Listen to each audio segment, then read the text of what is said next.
Bismillahirrahmanirrahim. Assalamu alaykum, hurmatli televizor Reallığımızga nazar programımızın 3. sanını görüşünlerine kızgın karşılayımız. Ben Abdullah Yalqın. Qadrli görürmenlerimiz, hammalar ma'lum bolgandek bugün 3. sanımız geldik bu yangi programımızda. İnşallah her 2 haftada bir qatim shanba kuni shu saatda ekranlarda bo'lamiz deb davom qilyapmiz. Birinci sandan başlap programımızın aziz mehmoni bo'lib qatnashib atgan bugungi sanımızın mehmoni hurmatli doktorant Abdurahim Davlat efendi bo'ldi.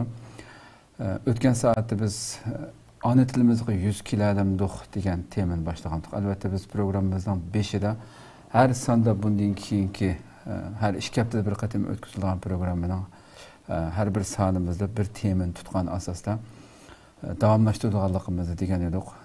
Ama bu ana til meselesi nəhayət kəngri çetildiğin dairesi bir qadar kəngri bolğanlıq üçün ötken saatda tügütüp bulamıdıq hem programımızın vaxtı qısqa bolğanlıqdan. Şuna bugün davamını qılayıl deb ötken saatda huzurunlağa degan edik. İnşallah bugün davamını qılımız.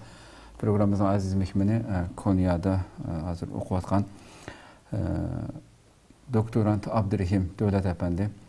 Qimmatli vaqtini chiqarib qadam tashrif qilganlik uchun ko'p rahmat aytamiz aldilar. Assalomu alaykum, sizlarga hammalarga rahmat aytaman. Rahmat, va alaykum assalom, Alloh razı olsun. Qadrli ko'rmalarimiz programımız naq maydonda taqilib o'tadi. Ekran oldida chiqib turayotgan nomerlar orqali programmamizga aloqador har qanday fikr taklif yoki savollar bo'lsa yo'llashinglarni umid qilamiz. Shundaqla ko'plagan qarindoshlarimizni foydalanish uchun ham bahrlab qo'yishni ham unutmaysizlar. E'lonimizda ba'zi qadrli ko'rmanlar deganimdek oldingi sandimni davom qilyapmiz. Ana tilimizga biz 100 kilolamduq. Biz oldingi birinchi sanda nima uchun ana tilning muhim ekanligi, muhojiratdagi xalqimiz ana tilimizga yetarli ahamiyat beraldikmi degan bu savollar bilan yo'lga chiqib, nəhayət ichinishliq bir afsuslanarli bir natijani ko'rgan bo'ldik, olgan bo'ldik. Shuning uchun buni texnik davomlashtirish, ichkilab kirish uchun bugunga qoldirgan edik. Inshaalloh bugun yana shu kelgan yerimizdan boshlab davomlashtiramiz. Unda bo'lsa boshlab ketsak, shu kelgan yerimizdan boshlab oldi bilan shu ona tilimizga ko'ngil bo'lmasligimizdagi yoki ko'ngil bo'lmasligimizdagi sabab nima sizga? Assalomu alaykum barliq qarindoshlar. Bu sual nəhayət mühim sual. Ama bu sual haqqında ben faqat özümün subyektiv düşüncelerimni, yani bu mesele haqqında o'ylaganlarimni sizlarga so'zlamak için.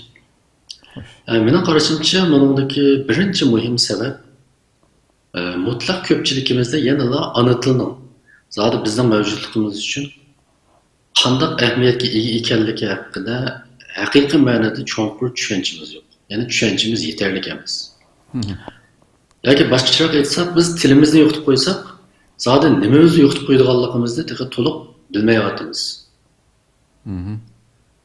Men oldingi sanda bir narsani ta'kidladim. Bizning ana tilni yo'qotib qo'yishimiz amaliyotda kelgusida o'sha bizning vatan davosining yana bir avlod, yangi varislarni yetishtirishda yoki shularning shakllanishida bu ana tilning favqulodda muhim roli bor dedim. Bunu biz teatrosunu o'ylagan vaqtimizda agar ana tilga sal qarasak, o vaqtda bizning shu davo varislarimizning yetilishi zo'r darajada ta'sirga uchraydi deb o'ylaymiz. Lekin men shunday o'ylayman. Men shu narsani misol olgim keldi, mening anglashimcha yoki hammamiz asli bilamiz buni. Shu o'tgan 20-asrning boshlarida 30-yillar atrofida nurg'un necha o'ndan Uyg'ur vatandan hijrat qilib chiqib chet ellarda o'tiraqlashdi. Ularning bir qismi Pokistonda, yani xeyli zo'r bir qismi Saudiya Arabistonda o'tiraqlashganligini bilamiz.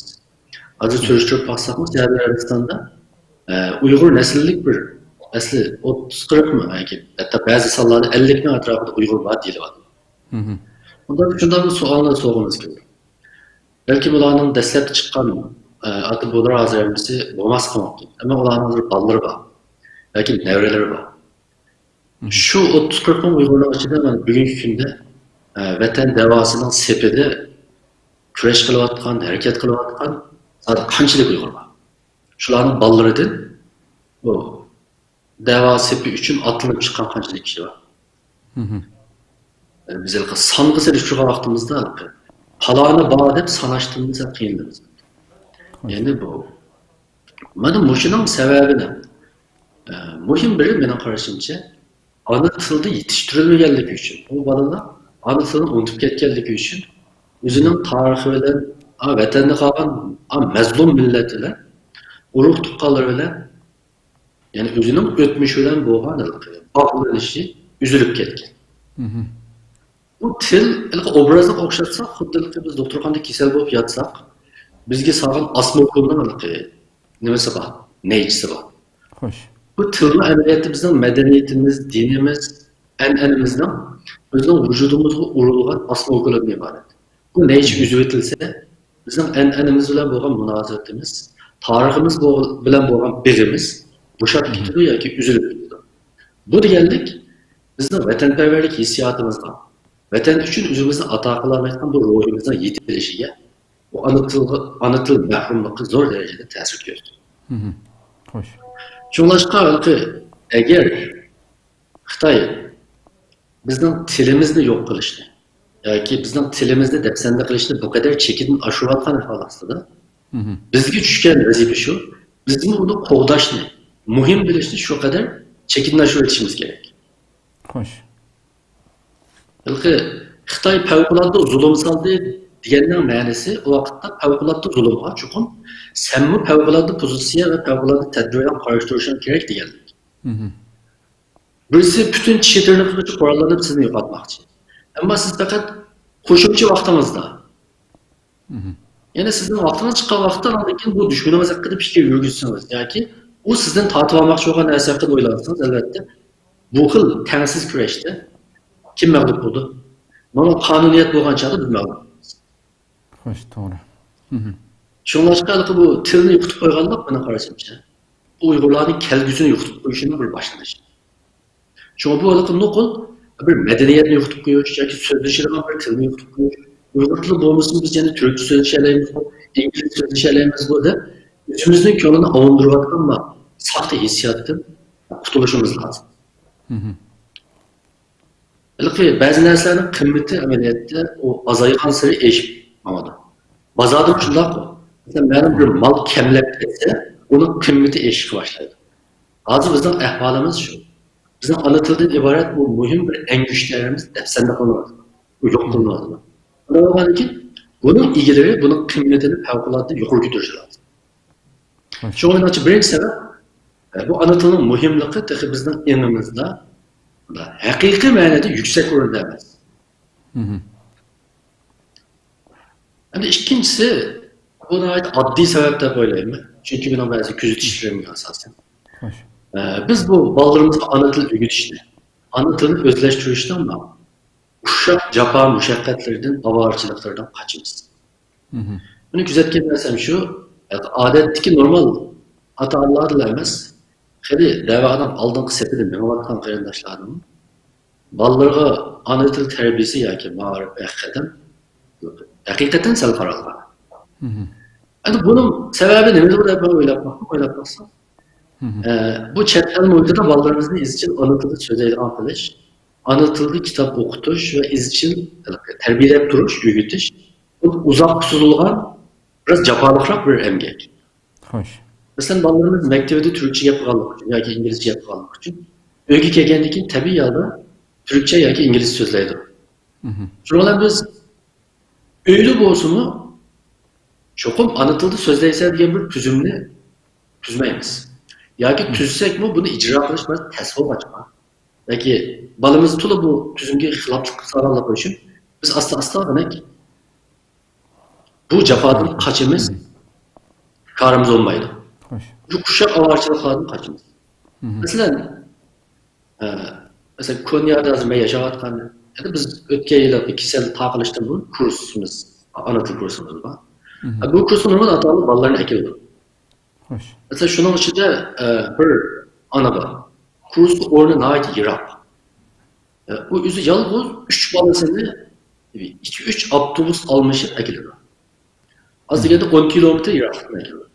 Ama aşağı etrafı yakın bir kanca atanı var, o da ballarını ekemeyin. Bu yerde fakat mühim bilmesi meselesi var. Doğru. Şualıqı ana til muhaciretki Uygur ailelerinin aile medeniyeti de kembozu bolmaydigan bir türlükке aylanmak için bu tilni biz qo'lda qololmaymiz. To'g'ri, haqiqatan tez. Ammo bu tezlik bu mumkin bo'lmaydigan ish bu. Ota-onalar buni zot qilolmaydi degan savolni so'rab vaqtimizda mana shu yana o'ndaymiz. Xo'sh. Bir ota-ona ailesida balalarga öýde bolsunmy ana tilde sözleş adetini yitildiriş. Muşunu izchil tüzümleştiriş ve icra qilish ota-onalar ustidan qo'ldan keladigan ish. O bir qadamlik ish ketim bir mezgillik tirishchanlik bilan agar sen qilolmay qolsa faqat amalga oshmaydigan ish ekan deb tashlab etish amaliyotda bizning izchilsizligimiz va irodasizligimizning bir ifodasi. Doğru. Hem de degan olsak Xo'sh. Yani 2-3 nokta var şunu ötesizdirdi. Üçüncüsü ben daha qaradım. Bazı hatalardan da para alışmaktan bir istedim. Ağır derecede bir ümitsizlik. Xo'sh. Karı olmasının işini yapan psikolojik sebep ümitsizlik. Çünkü o adaki ilgili evlat Uygurlarının ballarının bütünlüğü anlatılı iraklık etkenlikini köyledi. Hatta başka milletlerin başka devletlerde yaşaş devamında ularning evlatlarının şu devletlerin tili terapidir. Yutuvelen ballıkını görgenliğin ki bu bərabər qancha tirishsaqmi nevrimiz kelgan vaqtda yo'qolib ketadi ekan. Amal yo'q ekan. Shunga balani qiynashning hojati yo'q ekan. Deb oshkora eg'izida idrok qilmasmi? Ammo ichida mushu tushunchini bor qilamiz. Bu qilolmaydi ekan buni deb o'ylaydi. Ammo shu qilolmaydi ekan degan umidsizlangan ota-onalarni shu savolni so'rayman. Siz bu umitsizlikka siz qayta tirishchanlik ko'rsatib, izchil sho'xil bir tuzumni oilangizni barpo qilib, bir ona til muhiti yoki ona til tarbiyasini oilada izchillashtirib, qayta qilsangiz mag'lub bo'lgandan keyin umitsizlandingizmi yoki ozroq tirishchanlik ko'rsatib, ozroq jafo mushaqqatga uchragandan keyin boshqalarning tez amalga oshirganligiga qarab, anadan voz kechdingizmi yoki umitsizlandingizmi? Menimcha ikkinchisi. Xo'sh. Yani mutlak köprüsü ümitsizliğin bunu taşlarlarla. Qayta tirishchanlik ko'rsatib yoki izchil davomlashtirib bundan keyin vazgeçkenlemez. Belki velosiped haydashni misol oldi. Velosiped haydashni dastlab yurgan vaqtimizda dastlabda yiqilimiz bor. Xo'sh. Bir qatim yiqilimiz, ikki qatim yiqilimiz, hatto 3-4 qatim yiqilimiz. Endi velosiped binsak yiqildi ekanmiz, velosiped binishni bilmaymiz. O'xshash qoida shu. Agar siz bir qatim, ikki qatim yiqilgandan keyin voz kechgan bo'lsangiz, albatta shu mangu velosiped haydashni o'rganasiz. Xuddi shunga o'xshash oilada ona tilini izchillashtiramiz deganda, u ba'zi ushshaq tushak to'solg'ular, qiyinchiliklar, avarichiliklarga asosan siz to'xtab qolsangiz, umitsizlansangiz, bu umitsizlik bu ishdan taslikdan emas, asli o'zimizning irodasizligidan kelgan. To'g'ri. Endi to'rtinchisi, endi oxirida shuni Mening yana kuzatishimcha ko'pinchimizning ailesida, ota-onalarning aile hayotida biz muayyan bir ailemizni tuzumimiz yo'q. Xuddi bir davlatning asos qonuni bo'lganiga o'xshash. Biz bir tuzum bilan harakatlanadigan bir aile muhiti barpo qilamiz. Amaliyotda hammamizning turmushi xuddi qashasi yo'q ko'ktatliqqa o'xshash, xohlagan to'g'i o'rdakli kishi petiqlaydigan bir yerga aylanib qoladi. Masalan deylik, shanba kuni siz balangiz bilan yoki oilada bir oila yig'ini ochsiz. Ammo juma kuni bir do'stingiz telefon qilib, "Adash, shanba kuni biz bir choy ichib kelgan bo'lsak, bir qancha joydan deyishgan to'q" desa, "Meni unda bekitgan bir ishim bor, o'sha ishni qilib olib boray." Yoki yakshanba kuni boraylik demaymiz.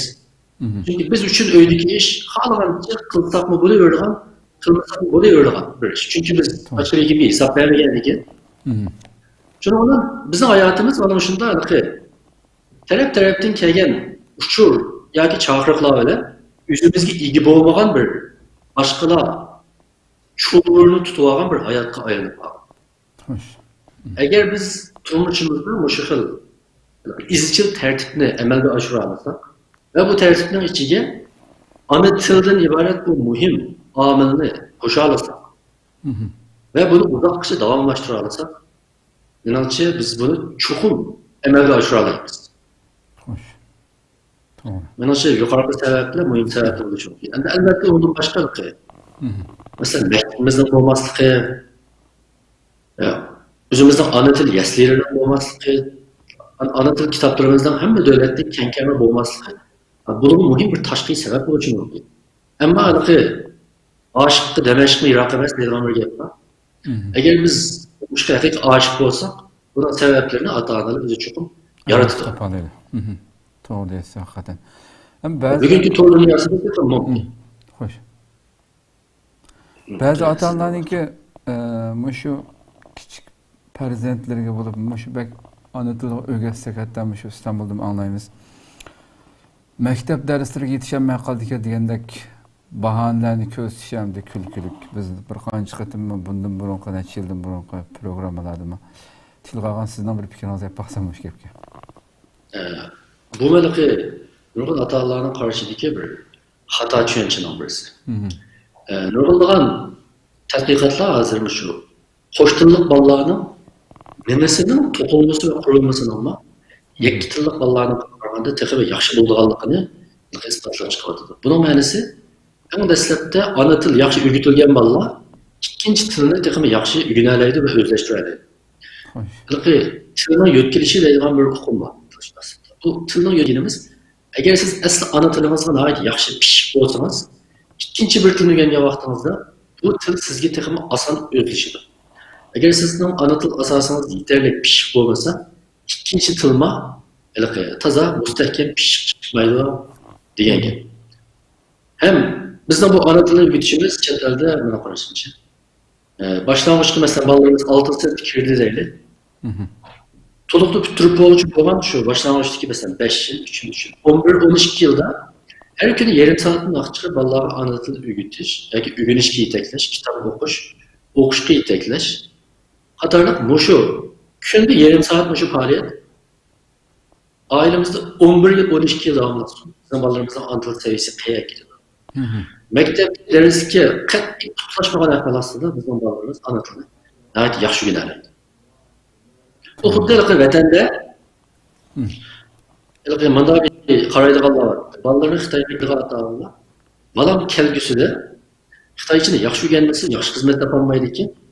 Şuna Xitoy maktabga berdi. Amaliyotda u aşıqlı zihniyatning va chet eldagi o'zgargan varianti. Yani bu davlatning tilini yaxshi o'rganmasa, kelgusi shu davlatda yoki yaxshi maktabga kirolmaydi ekan, yaxshi javob olmaydi ekan deb o'ylab qoldik.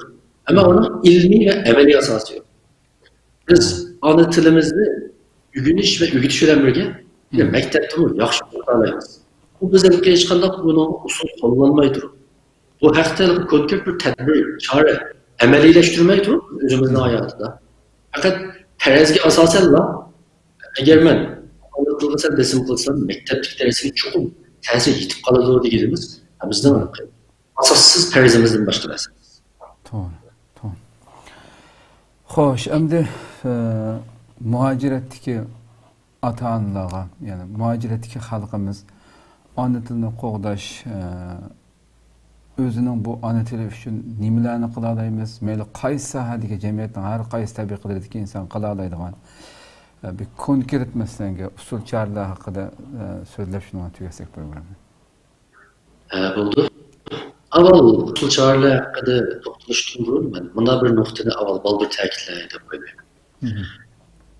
Hozir Uyg'urlarning milliy mavjudlik uchun kurash qilish har bir Uyg'urda meni tushuntirishim lazım.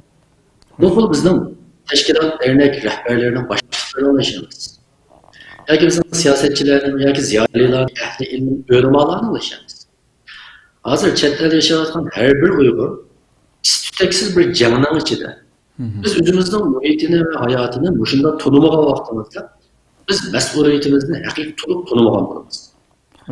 Mesela shunday bir tasavvur qilamiz o'zingizni rasmiy bir yetishayotgan bir janggohda deb o'ylagan vaqtda siz janggohda turgan shu chog'da normal tomoq yemaysiz. Shu eriqdagi loy suvni ichishingiz mumkin. Topgan narsani yeyishingiz mumkin. Chunki u normal bir hayot emas. Shundaqmi? To'g'ri. Demak, hozir bizning mavjudligimiz, bizning chet eldagi mavjudligimiz amaliyotda shunday bir isteksiz mevcutluk cengining ichida. Bu mevcutluk jengiga qatnashgan har bir odamning enida, tushanchisida chuqur menmu bir kurash qilayotganlar.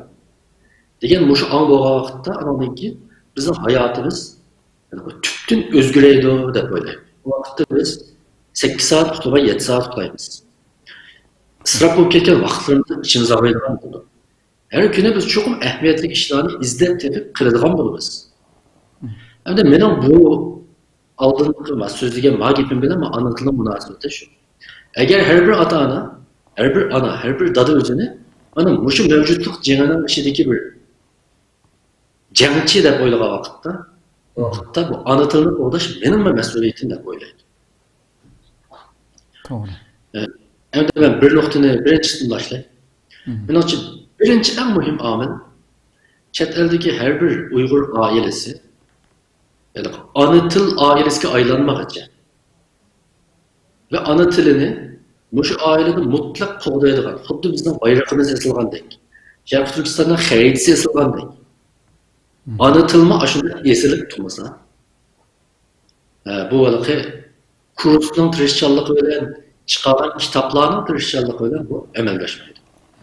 Bu xuddi bunday bir narsani tasavvur qilaylik. Masalan, men bir o'yinchiq ishlab chiqardim bolalar uchun. Ama bu bolalarga ota-onalar setib olib berishi lozim bozordan. Agar ota-onalar bu o'yinchiqlarni setib olib bolalarga yetkazmasa, bu o'yinchiqlarni bolalar o'ynay olmaydi. Xuddi shunga o'xshash, mayli kurs ochilsin to'rbatlarda yoki to'rlarda. Yoki ana til munosabatlik nurg'un ism filmlar tarjima qilinib taqtilsin. Ana til maktablar to'rlarda qurilsin, nurg'un kitob jurnallar chiqib ketadi. Agar ota-onalarda shu xil sezgurlik, shu xil jiddiylik bo'lgan vaqtda anadagi bu ana til mahsulotlarini uylarga ekirib bolalarga iste'mol qildira oladi. To'g'ri. Bo'lmasa, bütün chiqqan bu kitoblar, jurnallar, ana til mahsulotlarining hammasi Pxuketda qoldi. Bolalar o'zi aktiv bilan berib setib olmaydi. Hem setib olmaydi, chunki bolalarning o'quv ehtiyojini qondirgan atrofida boshqa tildagi narsalar bor. Bunday holatda ularning o'z ana tilini izlamasligi ularning gunohi emas. Belki ota-onalarning izlashga yetaklamasligidan iborat bir jinoyat. To'g'ri.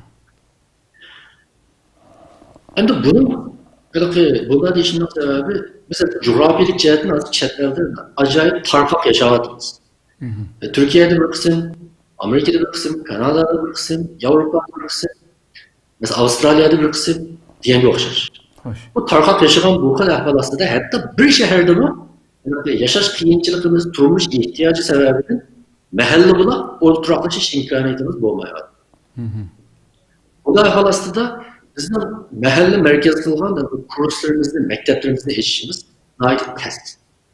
Chunki orliq intayin yo'q ota-onalar opirib akilishi, bolalarning tug'ishi maktab. Balkim Istanbulda asl bo'lishi mumkin bo'ladi. Ammo boshqa bir davlatlarni nazarga olganda bunday holatda balamni kurs ochmaganligi uchun shuni men ana til kursiga berolmadim. Maktab bo'lgan bo'lsa yaxshi o'qitmoqchi edim. Maktab yo'q bo'lganligi uchun ana tilni yaxshi tarbiyalamadim deganlik amaliyotda. Ota-onalarning mas'uliyati. Undan siz oilangizni bir ana til maktabga aylantiring. Ailenizde anlattım mektup öyle. Hazır bizden bunun başka tanlaş yolumuz yoki chiqish yo'limiz yo'q. Deyotganim keskicha bir maktab qurib olgan bo'lsak, hamma shalutdi deganimiz bilan maktab qurib olgandan keyin uning sharoiti qanchalik degan ko'pchilik bir obyektiv qiyinchilik bor. To'g'ri. Analikin ikkinchisi, agar biz bu ana tilni biz shunday bir muqaddas bir vazifa deb qo'ygan vaqtimizda, milliy mavjudlik ko'rishimizdan bir partisi degan vaqtimizda bunun pidai ana til muallimleri, ata-onalar işinin yetişip çıkışı lazım. Başlangıç seviyedeki ana til derslerini öteleydiğin analar, dadılar yetişişi lazım. Ulan ana til okutuşları seviyeye katlaşışı lazım. Çünkü bu okutuşların tirişçalıklarına biz yani internetten faydalanıp durup mevcut şaraitimiz yer vermeyen işlerini şu usullarla kılalayız. Ama hazır bunu maksud ügengen kesbi ana til okutuşlarımız dair kemçil doğallığı için biz internette şunları mektepte kıldık diyen takdirde çok okutuşumuz yetişmeydi. Mesela bir ana til okutuşuna erkekte çırayla olmasa, imlası hata olsa o fakat okup bireynesine hesap etmez. İlk ay sözler bireynesine hesap etmez. En aqalli bir ana til grammatikasi imlosidan cho'qim savat bo'lishi lozim. Uni bu pidai ota-onalar o'zligidan o'rganishi lozim. U bir kurashga, nuqul bir ana til o'rgatishga deb qaramasdan. To'g'ri. Uchinchisi, anadagi shu maktabda o'qiyotgan hozir nurg'un oliy maktabda o'qiyotgan bolalar bor. Ana til saviyasi yomon emas. Ammo yetarli emas texnik tirish lozim. Anadagi nurg'un ota-onalar bu şu pidai tercümanlığı yetiştiriyor. Gerçi biz kağıt şeklinde kitap kılıp yazışına gel. Pul yetmeyene falasını basammasak mı? Bu şu üzümüzden ve dünya edebiyatına temel nadir vallahi eserlerini Uygurcaga tercüme kılıp köplep takipçimiz lazım. Yani ballarımızga ana til uzunluklarını, ana til mahsulatlarını yeterli işlep çıkarıp ilerletmemiz gerek. Oradaki bir kitap bilen, iki kitap bilen 3 kitap bilen bo'lmaydi.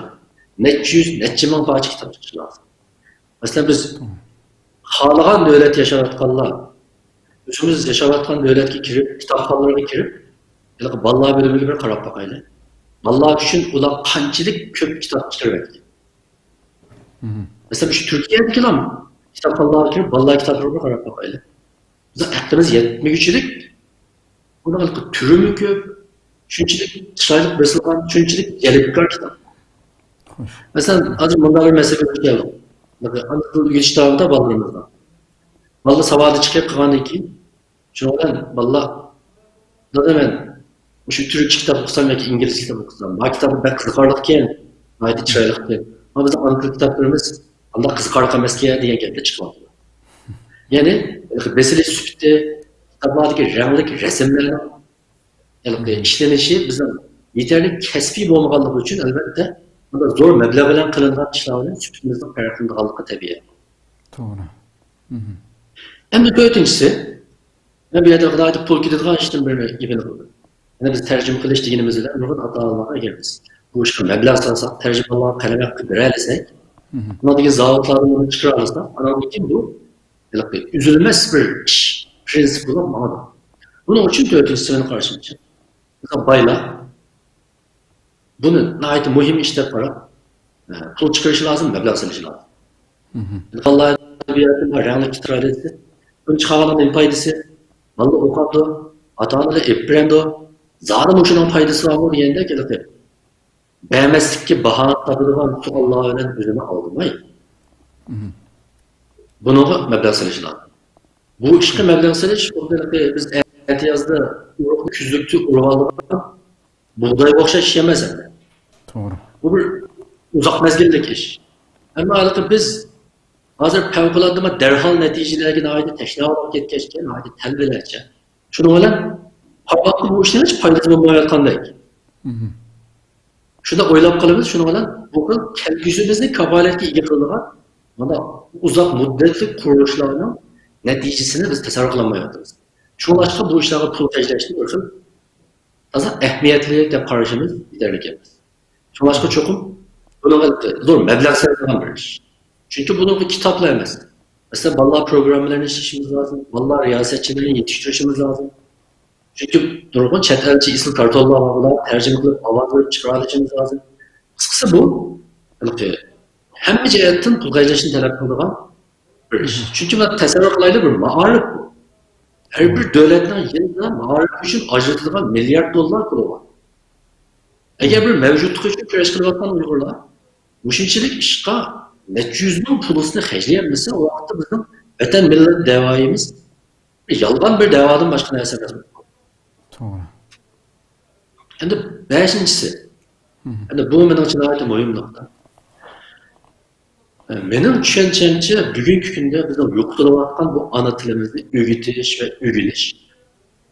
Bu milli mecburiyetlerimiz. Bu bizim dini mecburiyetimiz.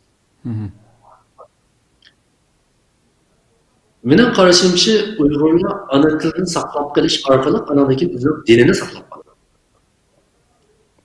Uygurlar'a nispeten bizim dini tilimiz Türkçemiz, Arapçamız, İngilizcemiz, Uygurca. Bizim Uygur dili bizim dini tilimiz. Bizim Uygur tilimizle dini kimlikimiz intihar zic birlik etken. Bu şu paketini nezarete aldığımızda ana tili öğreniş, Bizim ailelerde nokul, ügensek yaxşı olduğan, ügenmesek hiç nima bo'lmaydigan ish emas. Belki ügensek Allah'a savab bergan, ecri bergan bir dini mecburiyet. Ügenmey kalsak biz muhim bir mecburiyeti terk kılgan bo'lamiz. İslam kanunshunosligida bir qoida bor.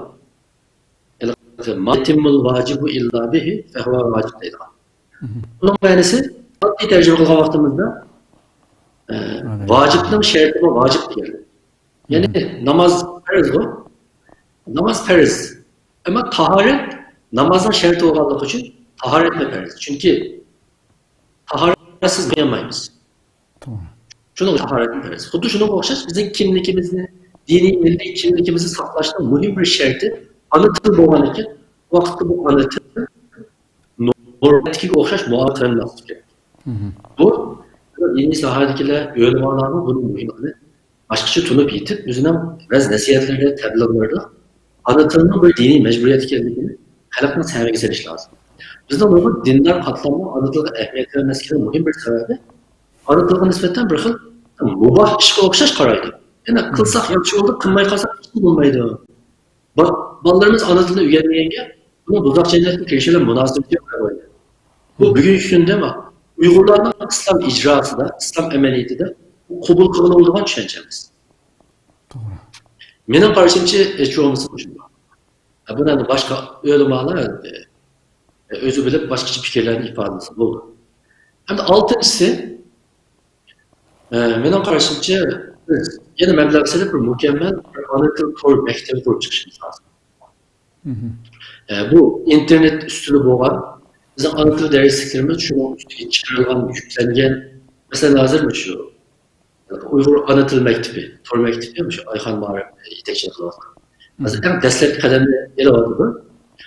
Xuddi shunga o'xshash kelgusida bizning ota-onalarimiz darhol shu to'g'riga kelib, bolalarimizni yashiga loyiq, yilliqiga loyiq ana til darsliklarini darhol ko'ralaydigan, o'rgatalaydigan, topshiriqlarni o'zi tushirib, printerda besib chiqarib beralaydigan.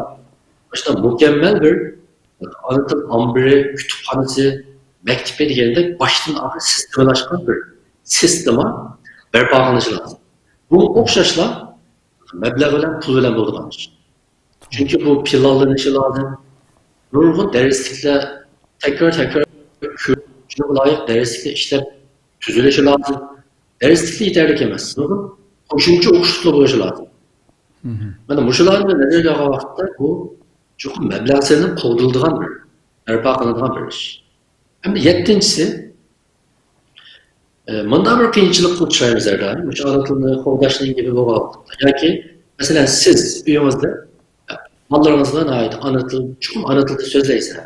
Deydigan bir tuzumda qildingiz. Sen turkcha so'zlasa, balam, turkcha gapirdim, ana tilda gap qilmadim dedingiz. Yoki izchil shunaqa tuzum qo'llandingiz. Ammo sizning qo'shningizning bolalari sizning uyingizga o'ynaga kirdi. U bola sizning bolangizga turkcha gapirdi. Endi u qo'shningizmi Uyg'ur endi. Şunu olan balanız tabiiy buna bağlantıda qanday qildi? Türkçe cevap qaytardi. Ha, naq maydonda siz o'zingizning tuzumini ijro qila olmay qolasiz. Chunki qo'shningizning bolasi qilmay, "Ey, sen Uyg'urcha gapirsangiz, bu ota-onangizga desa ko'ngil kelib qolarmiki?" deb ansirab, shundan siz ichingizga yutishga majbur bo'lasiz. Bu tuzum ijro bo'lmaydi. Bu eng ko'p uchraydigan masalalar. Endi buni hal qilishning usuli nima deydi? Oddiy. Hem bütünlüğü akılgan bir olsun. Hem de hemimiz ma'lum kişiler bilan ko'proq qo'shnilarchilik qilishimiz, ma'lum yaqinlarimizdan ko'proq birlashish qilamiz. Bu oila birligini shakllantirish lozim. Yani 7-chi deydigani. Yani oila birligi degani masalan 6-7 bir oila. Ko'proq birlashish qilamiz va bolalarimizni yaqin. Shundan biz deyishib oilalar biz hammamiz uyda shu birsimizning uyiga bolalarimiz kelsa, ana tilda so'zlash tuzumini yo'l qo'yadi. Hammamizning uyidimi bo'lsin, undan keyin bu bolalar bizning uyga kelganda yoki bizning bolalar sizning uyga borgan vaqtda işte turkcha gap qilsa, ularni Xitoyda Uyg'urcha gapirishga yetaklaydi deb hammamiz deysak, u vaqtda bizning bolalarimizmi buni qabul qila oladi va buni bir xil pessimist qilmaydi. Bo'lmasa masalan men uyda bolamga aytib chin tutib ketdim. Şunlar ama o yeni bir yerga borgandan keyin boshqa doktorlar o'ylagan vaqtda uni aytib azadi turkcha gaplashdi. Şunlar uyga kelgandan keyin men ularga yana turkcha gap qilib qo'ydim. Uyg'urcha gap qildim. Şuna balam çok içiden narazı oldu, sıkılıp. Bu dadam, acep ketdi dikense. Hala palanın ballarını türkü yapmadı diken bu. Hep bizden ma türlerimiz kulağını nispeten, ulan artık korkulanmaydıgan. Ulan bu zulüm buluvatkandak nazik ayet. Şuna bunun icra kılışına ait kıyırleşip bitti. Hatta hatalardan ballarına alsın ki münasebet bir tesir edecek. Çünkü ballar yüzü uçuravatkan muameleni, yüzü kıvraşını uçuravatkan muameleyi seliştirip durup aradaki öldü. Men anıtılı geçsin. Ama benim böyle yakın ağayla bunu olay karı olmasa o vakitte benim balam yüzünü kutu uvarkılavatkandak öyle. Hoş. Şuna bunu icra kılışına ait kıyım bu. Şuna bu aile birliklerini şekillendiriyordu.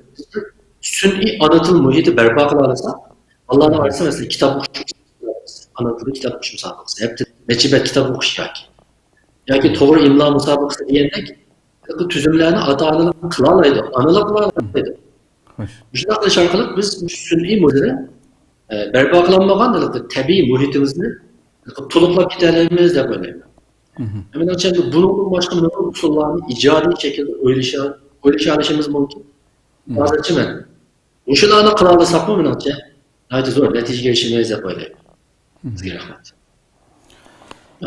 Köp rahmet, nayeti güzel tefsiri içip oldu inşallah. Allah razı olsun. Vaktimiz bu, yarım saat yadır, 37 minut tutup kalan şeydi. Şöyle ahırlaştırsak hem de inşallah dininizdeki hakikaten milletimizge kılışkı tegişlik meyli puldarlarımız olsun, yoki ziyolilerimiz olsun, ata-analar bolsun, hammasının üstüge tushadigan xilma-xil o'zining sharoitiga ko'ra hech birisi vazifa topolmay yoki qilgan ishini topolmay qolgan ish yo'q deganki, masalan bu nimadan misollarni keltirdik.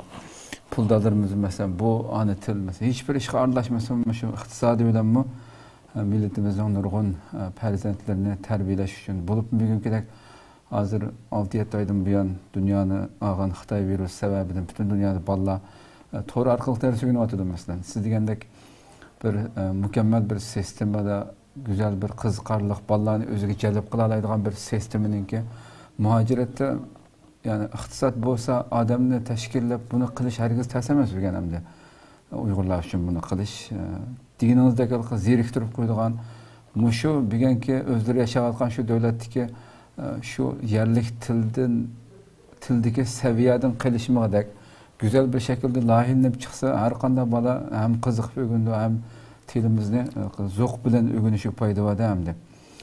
Ata-onalarning bo'lsa mana shunday har xil shaklda qo'ldan keladigan shaklda nurg'ulg'an usullarni so'zlab o'tgan bo'ldik. Bu inshaalloh bir yiqilg'u bo'lishini umid qilamiz inshaalloh hamda.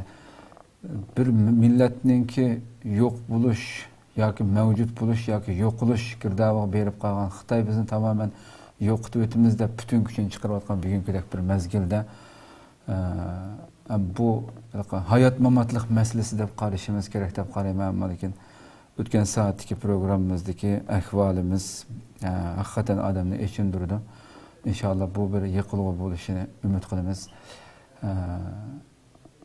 Özümüzün akıbetini oylasak, mesuliyetimizdeki qanchalik ig'ir ekanligini oylasak, yani biraz yani küçükseklam siz degandek odatdagidek nurg'un ishlarga osonga o'rganib qolganligimiz uchun sal qarab, xuddi nurg'un atrofimizdagi muhitga otib qo'yib jinoyatni yoki o'zimizning qilolmaganligini boshqa sirtqi muhitlarga otib qo'yib, bitirib qo'yib cho'ng bir mas'uliyatdan qechishimiz haqiqatan ichinishli bir masala. Allah bu fikir, bu zihniyatni ko'tarib o'tishini umid qilamiz. Ko'pdan ko'p rahmat aytamiz hamda shu oxirida shu bir narsani men qo'shib qo'yay dedim. Bo'libmish bolalarni bugun muhojiratda Istanbulda nurg'unlagan ko'p farzandlik oilalar jiqman. 1-2 bolasi bor odamni oz ko'rtaman hamda. 4-5 bolasi bor, 3-4 dan bolasi bor, shundoq bolalar bor hamda cho'ng kichik yoshdagi. Shu farzandlarimizga normalde ailede hem de ben bazı güzel üslup kullanılan kıyındaşlarımızın ki ile hem kullanılatkanlıkını bilme. Her güne şu abim söyleyip öttü mesela Abdülhamid Dövlet efendim. Vallahi her günü öyde Uygurca paranlaştım başka bir elhamdülillah kitapxonalarımızda kitaplarını çıkarıp atdı. Ha bunun bir asıl tıpkı yaras. hem dünyanın harika şeylerden kaynaşırımız kördü televizyon programımızda. Eğer de şu kitap Uygurlar az yerde yaşayatkanlar buluş mümkün.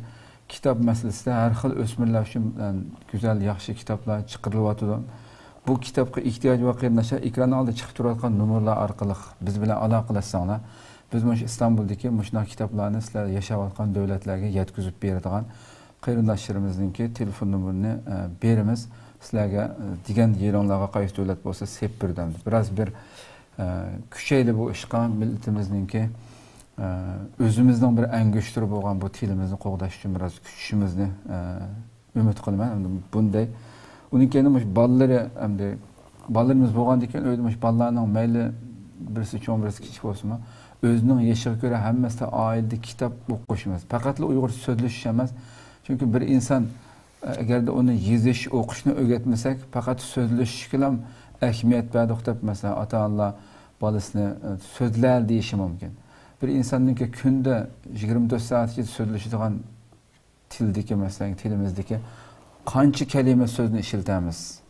Buni o'ylash kerak hamda. Chunki bu balni faqat so'zlashish bilan emas, bu balda agar tili ravurs yetishsin deydiganmiz, shuning yeshidagi kitoblarni elib, o'zi o'qiyotgan kitobni yozdirib ham o'qitib bo'lmasligi, har kuni bolalar o'tirsin musobaqa elib berish, men shunday yaxshi usullarni bilaman shu Istanbulda qilayotgan qarindoshlarimizniki. Bolalarning orasida har kuni bir daftar tutqizib 5 adam bo'lgan bo'lsa, 5 yil hammasi kitob o'qib, ma'lum soat bir kitap, kunda yarım saat yoki 1 soat deb o'qib bo'lgandan keyin har birisi o'qigan 5 varaq o'qidi, 10 varaq o'qidi bir kitobni. Har birisi 5 minutdan so'zlab beradigan gap o'qiganmiz. Bu ham shu mazmunda kitob o'qidim, men o'qiyotgan kitobdan. Hammasini xotirlab qo'yib, nomer berib, oxirida kim qancha jiq bat kitob o'qigan bo'lsa, qancha ko'p nomer olgan bo'lsa, har qaysi ifodalash jihatdan bo'lsin, ham qiziqarli bir kayfiyat bo'ldi oilada. Bu usulni nihoyatda bolalarni qiziqtirib o'zimizning tiliga qilish ham oiladagi bir mehr muhabbatni oshirish uchun intayin bir go'zal bir uslub ekanligini bilaman men bu qarindoshlarniki qilayotganligini. Shunga bu uslubdan foydalanishimizniki nihoyat muhim ekan deb qarayman. İnşallah mishal oxirlashtiraylik inshaalloh 2 haftadan keyin 2 haftadan bir haftadan keyin yani 15 kundan keyingi programmamizda boshqa bir mavzuda ko'rishguncha omon bo'linglar. Abdurahim Davlat apamga ko'pdan ko'p rahmat aytamiz, qimmatli vaqtini chiqarib qatnashib bergani uchun rahmat sizga. Sizlarga ko'p rahmat. Alloh razı olsun. Unda bo'lsa ko'rishguncha omon bo'linglar. Assalomu alaykum va rahmatullohi taala va barakatuh.